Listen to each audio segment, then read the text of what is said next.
بسم اللہ الرحمن الرحیم۔ السلام علیکم دوستو، میں ہوں ڈاکٹر کمال اور آپ دیکھ رہے ہیں میرا یوٹیوب چینل کمالات ہومیوپیتھی۔ دوستو، اس چینل پر میں آپ کے ساتھ شیئر کرتا ہوں اپنی کلینک کے بہترین ہومیوپیتھک کمبینیشنز۔ آج جس مرض کے لیے میں اپنا کمبینیشن پیش کروں گا وہ ہے ڈپریشن، ٹینشن، اینزائٹی۔ ایک بہت اہم موضوع ہے، آج کل بہت لوگ اس مرض میں مبتلا ہیں اور اس کی میں کچھ علامات بتاؤں گا، وجوہات بتاؤں گا، اور سب سے پہلے تو یہ بتاؤں گا کہ ڈپریشن ہوتا کیا ہے۔ تو پھر آپ دیکھیے کہ بہت سارے لوگوں کو اگر اس میں سے بہت ساری علامات آپ کو ملتی ہیں اپنے اندر یا اپنے قریب کے دوست احباب میں، گھر والوں میں، تو سمجھ لیجیے کہ آپ یا آپ کے گھر والے ڈپریشن کا شکار ہو چکے ہیں۔ معلوم کرتے ہیں کہ ڈپریشن کیا ہے۔ ڈپریشن اداسی کی بیماری ہے۔ کسی بھی وجہ سے آدمی اداس ہو سکتا ہے، کسی کو کوئی دکھ پہنچے یا کسی سے کوئی ناراضگی ہو جائے یا نقصان ہو جائے، کسی بھی وجہ سے، تو انسان تھوڑی دیر کے لیے اداس ہو جاتا ہے، لیکن یہ اداسی تھوڑی دیر کے بعد میں یا ایک آدھ دن کے بعد میں یا تھوڑے دنوں کے بعد یہ ختم ہو جاتی ہے۔ لیکن اگر یہ اداسی مستقل بیماری کی شکل اختیار کر لے تو پھر اس کو ڈپریشن کہتے ہیں۔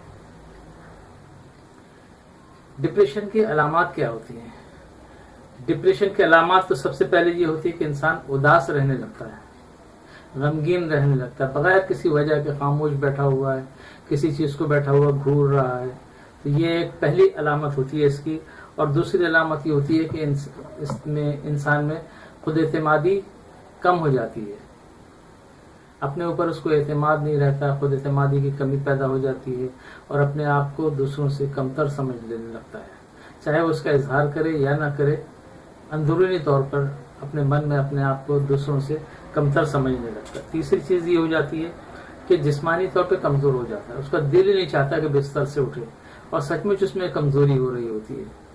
اتنا کمزور ہو جاتا ہے کہ وہ اس کو کام کرنا، چلنا پھرنا سب ایک دوبھر میں معلوم ہوتا ہے۔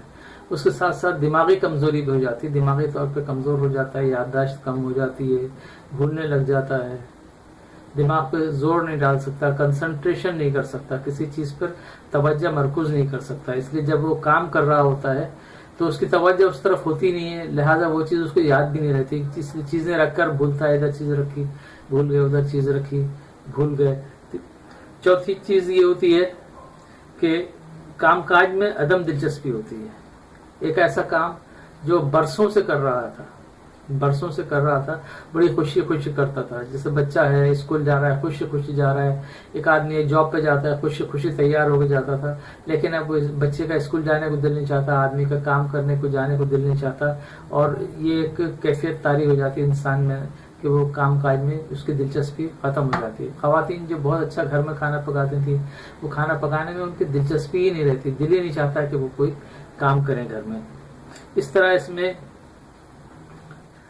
بھوک ڈسٹرب ہو جاتی ہے، یعنی اگر بھوک لگ رہی کھا رہا ہے تو بہت زیادہ کھا رہا ہے یا پھر بالکل نہیں کھا رہا ہے، تو یہ ڈسٹرب ہو جاتی ہے۔ اس میں نارمل جو ایک انسان کو جس طرح بھوک لگتی ہے اور اس طرح کھانا کھانا چاہیے ویسا نہیں رہتا ہے، اب نارمل ہو جاتا ہے۔ بھوکا ہے تو بھوکا ہی رہ رہا ہے، بھوک ہی نہیں لگ رہی، یا کھا رہا ہے تو کھاتا چلا جا رہا ہے۔ اسی طرح نیند بھی ڈسٹرب ہو جاتی ہے، یا تو پوری نیند اڑ جاتی ہے، رات بھر بیٹھا جاگ رہا ہے، یا پھر یہ ہوتا ہے کہ اس کو نیند ختم ہی نہیں ہوتی، بس دل ہی نہیں چاہتا کہ بستر سے اٹھے۔ یہ کنڈیشن اگر یہ ساری چیزیں کسی انسان میں مل رہی ہیں تو سمجھیے کہ وہ ڈپریشن کا شکار ہو رہا ہے۔ اس کے علاوہ یہ ہوتا ہے کہ مایوس رہنے لگتا ہے، اپنے مستقبل سے وہ مایوس ہو جاتا ہے اور ماضی میں رہنے لگتا ہے، ماضی کی باتوں کو یاد کر کر کے دکھی ہوتا ہے کہ میں نے ایسا کیوں کیا، یہ میرے ساتھ اس نے ایسا کیوں کیا۔ یہ ماضی کی باتوں میں خاموش پڑا سوچتا رہتا ہے اور دکھی رہتا ہے اور مستقبل سے مایوس ہو جاتا ہے۔ اس کو ایسا لگتا ہے کوئی کام کرنا یا کوئی چیز کرنا بیکار ہے، اس سے کوئی فائدہ نہیں۔ اس کے علاوہ یہ ہوتا ہے کہ اس کو وسوسے آنے لگتے ہیں، مختلف قسم کے وسوسے اس کی زندگی کو اجیرن کر دیتے ہیں۔ پھر اس کے ساتھ ساتھ فوبیاز، یعنی بلا وجہ کا خوف، فوبیاز میں مبتلا ہو جاتا ہے کہ کہیں ایسا نہ ہو جائے، کہیں ویسا نہ ہو جائے، یہ نہ ہو جائے، وہ نہ ہو جائے، تو یہ مختلف قسم کے اس کے اندر خوف پیدا ہو جاتے ہیں۔ اس کے علاوہ ایک آخری چیز یہ ہوتی ہے کہ اس میں خودکشی کی خواہش پیدا ہو جاتی ہے، اور نہ صرف یہ کہ خودکشی کے خیالات آتے ہیں بلکہ وہ اٹیمپٹ بھی کرتا ہے، اگر جو سیریس جو مریض ہوتے ہیں ڈپریشن کے وہ سچ مچ خودکشی کے لیے کوشش بھی کرتے ہیں. تو یہ 10 علامتیں اگر کسی انسان میں مل رہی ہیں تو وہ تو بہت سیریس مریض ہے. لیکن اس کی اگر آدھی علاماتیں بھی مل رہی ہیں, اگر 5 علامات بھی کسی آدمی میں مل رہی ہیں تو وہ ڈپریشن کا مریض ہے. اب ڈپریشن کیوں پیدا ہوتا ہے, اس کی وجوہات کیا ہیں؟ اس کی سب سے پہلی وجہ تو یہ ہوتی ہے کہ کوئی صدمہ پہنچے انسان کو. مثال کے طور پر کسی قریبی عزیز کی موت ہو گئی جس سے اس کی جذباتی وابستگی تھی, تو اس کے نتیجے میں وہ ڈپریشن کا شکار ہو جاتا ہے. اگر وہ یہ کیفیت زیادہ دیر تک رہے تو پھر وہ ڈپریشن ہو جاتا ہے, اگر وہ پہلے صحیح ہو جائے تو پھر ڈپریشن نہیں ہوتا. دوسری چیز یہ ہوتی ہے, دوسری وجوہات میں سے یہ ہوتی ہے کہ اگر میاں بیوی میں سیپریشن ہو جائے, میاں بیوی میں اگر سیپریشن ہو جائے تو بہت شدید ڈپریشن کا شکار ہو جاتے ہیں. اگر کوئی قریبی دوست ہے وہ کوئی دھوکہ دیتا ہے تو انسان ڈپریشن کا شکار ہو جاتا ہے. اس کے علاوہ اگر کوئی مالی نقصان ہو جائے, اگر کسی کاروبار میں نقصان ہو جاتا ہے یا کسی بھی چیز میں انسان کو بڑا نقصان ہو جاتا ہے تو انسان ڈپریشن کا شکار ہو جاتا ہے. اس کے علاوہ گھر میں یا آفس میں اگر جھگڑے رہتے ہیں, گھر میں یا آفس میں جھگڑے رہتے ہیں, ناچاقی رہتی ہے, تو بھی انسان آہستہ آہستہ ڈپریشن کا شکار ہو جاتا ہے. بہت سی بیماریاں ایسی ہوتی ہیں جو مستقل لگ جاتی ہیں اور انسان کو لگتا ہے کہ اب اس سے میں صحیح نہیں ہوں گا, یا ایسی دائم المریض ہو جاتا ہے, تو پھر وہ مریض بھی جن کے ایسی بیماری لگ جائے تو وہ بھی ڈپریشن کا شکار ہو جاتے ہیں. اس کے علاوہ اگر کوئی حادثہ ہو جائے جس میں شدید نوعیت کا حادثہ ہو جو اس کے ذہن کو بری طرح متاثر کرے, یا اس کے کوئی بہت زیادہ چوٹیں لگ جائیں, بہت زیادہ معذوری کی کیفیت پیدا ہو جائے, تو بھی انسان ڈپریشن کا شکار ہو جاتا ہے. اس کے علاوہ ہارمونل ڈسٹربنس سے بھی, جیسے خواتین ایام یاس میں جب ان کے پیریڈ بند ہونے لگتے ہیں تو ہارمونل چینجز آتی ہیں, تو اس دوران وہ ڈپریشن کا شکار ہو جاتی ہیں. یا جب ڈیلیوری ہوتی ہے تو اس وقت بھی ہارمونل ڈسٹربنس ہوتا ہے, اور اس دوران بھی بہت سی خواتین ڈپریشن کا شکار ہو جاتی ہیں.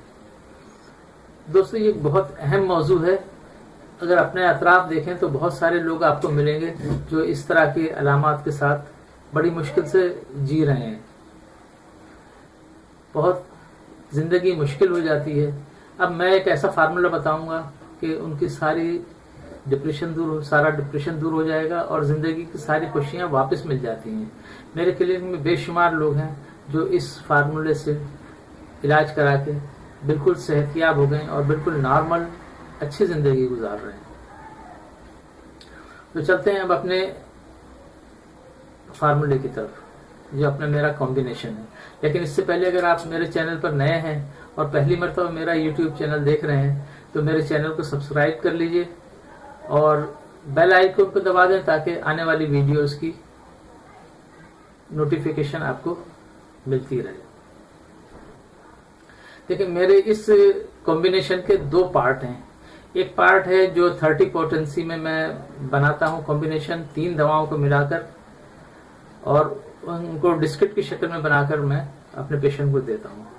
اور دوسرا پارٹ ہے جو 3x کی پوٹنسی میں بناتا ہوں لکوڈ میں. 4 دوائیں اس میں ڈالتے ہیں, اس کو میں برین ٹانک کے نام سے اور آسابی ٹانک کے نام سے دیتا ہوں اپنے پیشنٹ کو. اس میں 4 دوائیں ڈالتے ہیں جو 3x پوٹنسی میں ہوتی ہیں, لکوڈ میں ہوتی ہیں. ٹھیک, تو پہلے ہم بتاتے ہیں کہ ہمارا پوٹنسیوں والا فارمولا کیا ہے. اس فارمولے کا نام ہے PIA. اس میں 3 دوائیں ہیں جس کے پہلے حروف, لفظ کے پہلے حروف سے حرف سے لے کے ہم نے یہ کمبینیشن بنایا ہے. پہلی دوا ہے P فار پکرک ایسڈ. پکرک ایسڈ کو ہم 30 پوٹنسی میں لیتے ہیں. دوسرے نمبر پر آتی ہے I فار اگنیشیا. اگنیشیا ہمارا دماغ کی ٹینشن کی ڈپریشن کی بہترین دوا ہے, اور جو پہلے پکرک ایسڈ بتائی ہے میں نے وہ بھی دماغ کے لیے بہترین دوا ہے, یادداشت کے لیے بہترین دوا ہے. تیسری دوا ہے PIA کا A فار ایناکارڈیم.